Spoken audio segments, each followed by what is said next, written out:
오늘은 하루 10분 글쓰기라는 어떤 10분이라는 시간을 가지고요. 여러분에게 글쓰기, 지금 여러분이 왜 글쓰기를 해야 하는지, 혹은 왜 일기 쓰기가 좋다고 하는지, 여러분이 왜 일기를 써야 하는지, 그 이야기를 한번 정리해 보았습니다. 누군가에게 30분은 굉장히 긴 시간일 수 있고요. 또 누군가의 30분은 충분히 가능한 시간일 수 있는데요. 그럼에도 불구하고 어려움을 느낄 것 같아 제가 10분, 하루 10분 글쓰기를 여러분에게 추천드리고 싶습니다. 저는 지금 기록 디자이너, 공저 쓰기, 책 쓰기 코칭, 12번의 글쓰기, 이런 이름을 가지고 글쓰기 수업을 진행해 나가고 있습니다. 어쩌다 보니 제 인생의 테마가 글쓰기가 되었는데요. 저는 지금도 일기를 쓰고 있는데요. 초등학교 때도 일기를 썼던 것 같아요. 그때는 학교 방학 숙제였던 것 같고요. 중학교, 고등학교 때는 방학 숙제라기보다는 그냥 뭔가 조금 끄적이는 습관이 있었던 것 같아요. 끄적이면서 뭐 쪽지, 편지 같은 거 이런 거 많이 주고받았던 것 같고요. 20살이 넘어서부터는 그 일기를 쓴다라고 하는 것이 어떤 나름의 의식 같은 그런 느낌이 있었어요. 예를 들어 하루에 밥을 4번을 먹는 것처럼 뭔가 꼭 하고 지나가야 되는 거, 그렇게 나름의 의식을 하면서 보냈는데, 그것이 일기란 형식이 아니라 그저 내 생각, 내 느낌이 뭔가 한 번쯤 눈앞에 보여지는 거, 그렇게 드러내게 하는 거, 그 과정이 저한테는 나름대로 의미가 있었던 시기였던 것 같습니다. 보통 감상이나 느낌, 생각 이런 것들이었는 것 같은데요. 대부분 제가 주인공이 되어서 아주 1인칭 주인공 시점이 되어서 지극히 개인적으로 적었는데요. 또 어떤 날에는 주인공이 나 자신이 아닌 주변 인물이 되는 경우가 있었습니다. 그 사람은 왜 그럴까? 마치 심층 보고서를 쓰는 것처럼, 심리 전문가가 된 것처럼 왜라는 질문과 함께 그 사람을 이해할 수 있는, 혹은 이해하기 위한 어떤 나름의, 그것은 그 사람을 위했다기보다는 순전히 나를 위해서 그런 어떤 작업 같은 것들을 했던 것 같습니다. 그런 경우가 아니라 굉장히 특별한 일이나 사건이 생기면 그런 날에는 또 마치 사건 보고서를 쓰는 것처럼 앉아서 나열을 하면서 설명하듯이 또 하나씩 적어 내려왔던 그런 기억도 있었고요. 도무지 이해할 수 없는 일에 대해서는 마치 정의를 내려봐야 되겠다, 이런 마음으로 좀 덤벼보았던 것 같아요. 사실 저는 봄날을 그렇게 보냈습니다. 설명을 제대로 할 수 없고 맥락도 찾을 수 없는 어떤 감정 같은 것들, 그런 감정들이 제 봄날 속에는 굉장히 많았고요. 그 봄날의 기록이 저의 일기장 속에는 고스란히 남아 있었습니다. 제가 대학교에 다니는 친구들, 혹은 청춘이라고 불리는 친구들을 만났을 때 그 친구들에게 뭔가 해주고 싶은 말이 있었는데, 사실 그 말이 마땅하지가 않았어요.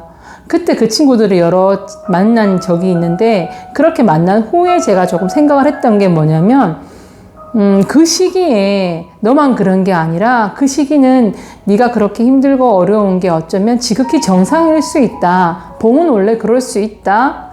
이런 메시지를 좀 전하고 싶다는 생각이 들었고요. 그런 차원에서 저의 일기장을 찾아내어서 2018년도에 출간했던 것이 기록을 디자인하다였습니다. 책을 준비하면서 제가 97년도, 98년도, 99년도 약 한 20년 그렇게 전에 일기장을 펼쳐보는데요. 그 느낌을 보면서 잊어버렸던 기억, 꼭 기억하고 싶었던 기억, 정말 지우고 싶었던 기억, 그런 기억들을 모두 만날 수 있었습니다. 그렇지만 가장 큰 수확은 무엇이었냐면 그때보다 지금 참 못난 내가 아니라 그래도 그때보다 지금이 낫네, 잘 가고 있네, 갈수록 나아지고 있네, 이런 느낌이었습니다. 제가 지금 일기를 쓰고 있다고 말씀을 드렸는데요.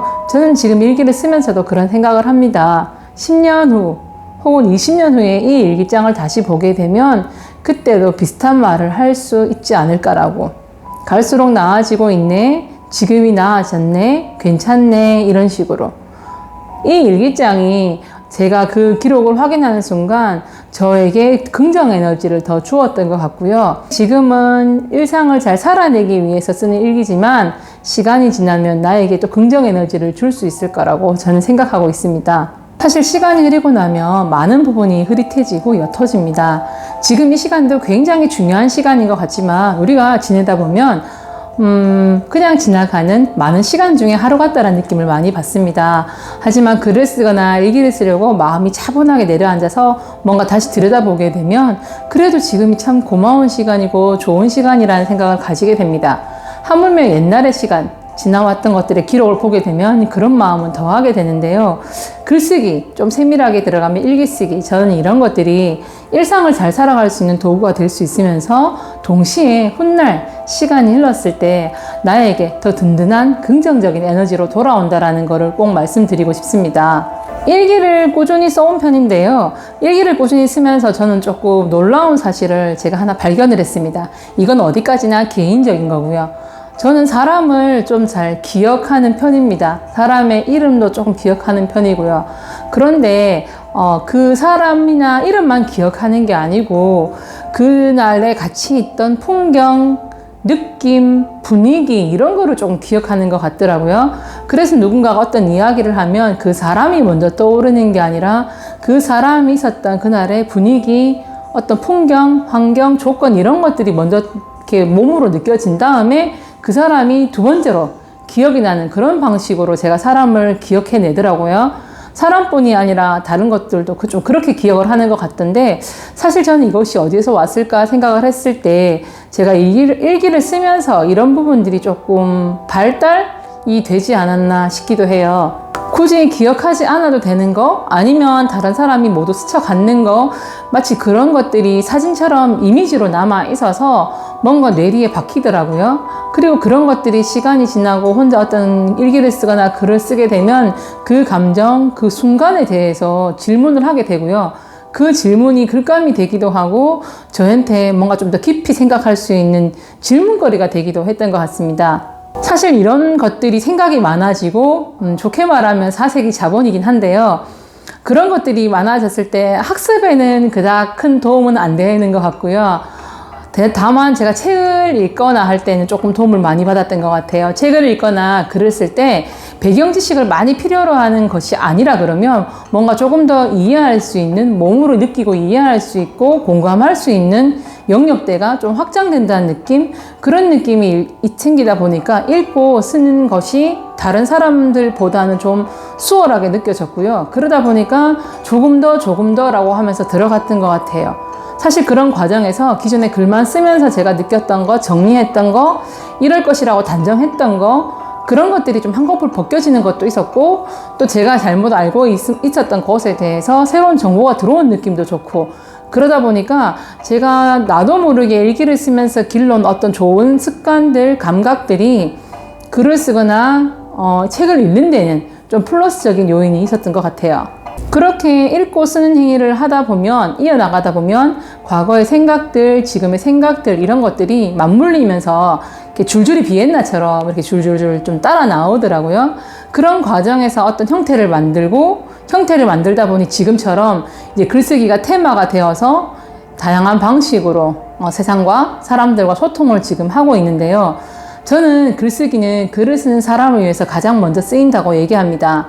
왜냐하면 제가 그랬으니까요. 제가 글을 쓰면서 무에서 유로 갔고, 하나에서 둘이 되었고, 둘이 셋이 되었고, 그것이 모여 한 권의 책이 되었고, 그렇게 내던 책이 지금은 10권을 넘겼으니까요. 단순히 양의 문제가 아니라 삶이 좀 깊어지는 것, 풍요로워지는 것, 그 모든 것에 저는 글쓰기라는 것, 제가 저를 좀 객관적으로 아니면 분리해서 볼 수 있는 작업들을 하는 과정이 도움을 많이 받았다고 생각합니다. 저는 지금도 일기뿐만 아니라 블로그에서도 글을 쓰고 있고 보여지기 위한 글, 혼자만을 위한 글 이런 다양한 방식으로 글을 쓰고 있는데요. 그 가장 밑바닥에 있었던 생각이 뭐였냐면 처음에 밝힌 것처럼 글쓰기는 글을 쓰는 사람을 위해 가장 먼저 쓰인다는 그 말 때문에 저는 지속할 수 있었고요. 그 과정에서 제가 기쁨, 만족을 맛보다 보니 제가 조금 더 힘을 내서 할 수 있었던 것 같아요. 그래서 지금은 마치 수행자처럼 자발적으로 누가 시키지 않아도 글을 쓰고 그 일을 즐거이 하고 있는데요. 작가라는 이름이 상당히 어색했지만 이제는 조금씩 많이 익숙해져 가고 있습니다. 저는 작가가 어떤 사람이냐라고 물으면 그냥 매일 글 쓰는 일에 관여하는 사람이라고 생각해요. 그것이 보이는 글이 됐든 보이지 않는 글이 됐든 돈을 받고 하는 글이든 돈을 받지 않는 글이든 글쓰기와 관련되어서 뭔가를 꾸준히 해 나가는 사람을 전 작가라고 해요. 만들어서 가는 사람. 그런 측면에서 지금은 작가라는 이름이 예전만큼 그렇게 저를 부끄럽게 혹은 부담스럽게 하는 그런 이름은 아닌 것 같아요. 보통 글쓰기를 하면 이렇게 제가 말씀을 드려요. 마구 쓰다 보면 마구 좋아진다라는 얘기를 하는데요. 그 마구 쓴다라고 할 때 제가 10분, 15분을 이야기를 합니다. 30분 동안 쓰세요. A4 한 장을 쓰세요. 이런 것도 좋은 방법인데요. 처음 시작하시는 분들에게는 그냥 10분을 드리고 싶어요. 10분 동안 일기를 써도 괜찮고요. 10분 동안 감사일기를 써도 괜찮고 10분 동안 아예 짧은 단상, 느낌, 소감을 적어도 괜찮고요. 그냥 매일 10분씩 내 생각과 마주하는 시간을 좀 만들어내시고요. 내 생각을 마주하는 과정에서 뭔가 정리되는 거, 불분명한 게 분명해지는 느낌, 이런 경험을 여러분들이 꼭 한번 해보셨으면 좋겠습니다. 글쓰기를 학과 과목에 어떤 룰처럼 배우는 것이 아니고요. 마치 밥을 먹듯이 그냥 어떻게 하다 보면 좋아지고 익숙해진다라는, 밥이 종류가 많이 있잖아요. 밥도 그런 것처럼 이런 것도 써보고 저런 것도 쓰다 보면 여러분들이 뭔가 마음속에서 꿈틀하는 경험을 하실 겁니다. 그 지점이 사실 글쓰기의 목적이 있는 거지, 글을 써서 뭔가 성공을 하고 잘 보여지는 거, 이건 부수적인 요인이라고 저는 생각을 하거든요. 작가가 되기 위해서가 아니라 일상을 잘 살아내기 위해서, 그리고 이번 생을 잘 살아내기 위해서 전 여러분들에게 강력하게 글쓰기를 추천드리고 싶습니다. 나를 이해할 수 있는 도구이자 나를 객관적으로 바라볼 수 있는 아주 좋은 도구가 되는 것은 물론이고요. 그런 과정이 습관적으로 반복이 되고 나면 그런 시간을 통해서 내가 조금 우뚝 서는, 홀로 서는, 단단해지는 이런 경험이 여러분 스스로가 찾게 될 겁니다. 그 시간을 찾게 되고 그 시간이 여러분의 정말 실질적으로 도움을 준다라는 그런 느낌을 여러분이 얻게 될 거거든요. 그때까지 여러분이 조금 글쓰기에 습관을 들이겠다라는 마음으로 다가갔으면 좋겠습니다. 글쓰기는 나를 돕는 도구가 맞습니다. 그런데 여러분, 나만 잘 돼선 되는 건 아니에요. 적어도 같이 살아가는, 아주 이기적일 수도 있다 하지만 같이 살아가는 사회가 좋을 때 나도 좋은 겁니다. 그런데 내가 좋지 않으면 아무리 사회가 좋아도 그것이 눈에 들어오지 않습니다. 일단은 내가 반듯하게 서는 게 중요하고 내 삶이 만족스러운 게 중요한데요. 그 과정에 여러분, 글쓰기가 아주 중요한 탁월한 능력을 발휘합니다. 내 글을 쓰는 과정에서 내 삶, 나에 대한 애착이 생겨나고요. 그것이 확장되었을 때 주변 사람이랑 세상이랑 다른 사람에게 관심이 생겨나고 애착이 생겨나는 겁니다. 글을 쓰다 보면 작가들이 그런 말을 해요. 공간이 바뀐다, 순간이 바뀐다 라는 느낌을 하는데요. 여러분이 글쓰기 전과 후의 느낌을 경험을 한번 해보시고 나면 뭐가 다른데? 라는 좋은 느낌을 가지게 될 것입니다.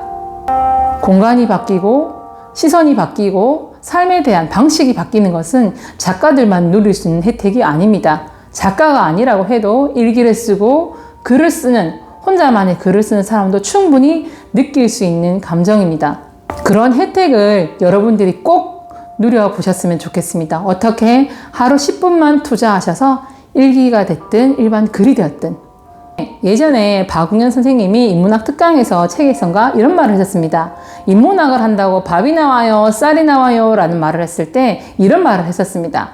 인문학을 한다고 밥이 나오고 쌀이 나오는 것은 아니지만 밥맛은 좋아집니다 라고. 저는 이렇게 바꿔보겠습니다. 글쓰기를 한다고 밥이 나옵니까? 쌀이 나옵니까? 사실 저는 지금 밥도 나오고 쌀도 나올 수 있는 좋은 도구가 맞습니다. 하지만 그렇지 않다고 하더라도 확실히 밥맛은 좋아집니다. 인생 살맛이라는 어떤 그 맛의 차이가 느껴집니다. 글쓰기 처음에 하실 때 일기 쓰기를 제외한 다른 어떤 보여지는 글, 그런 글을 쓰시고 싶으실 때는 글 쓰는 모임에도 참석하시고요. 글을 쓰는 사람들 곁에 가셔서 같이 글쓰기 하는 거 조금 습관 될 때까지 함께 노력해 보는 것도 좋은 방법이라고 생각합니다. 글쓰기는 나를 살리고 내 인생을 춤추게 할 수 있는 도구가 될 수 있다고 저는 확신합니다. 여러분도 그럴 수 있다고 생각합니다. 글을 쓰면서 자신만의 삶을, 자신만의 스토리를 만들어 나갈 수 있는 그런 사람들이 많아졌으면 좋겠고요. 그런 분들과 함께 저도 열심히 써내려 가겠습니다. 경청해 주셔서 감사합니다.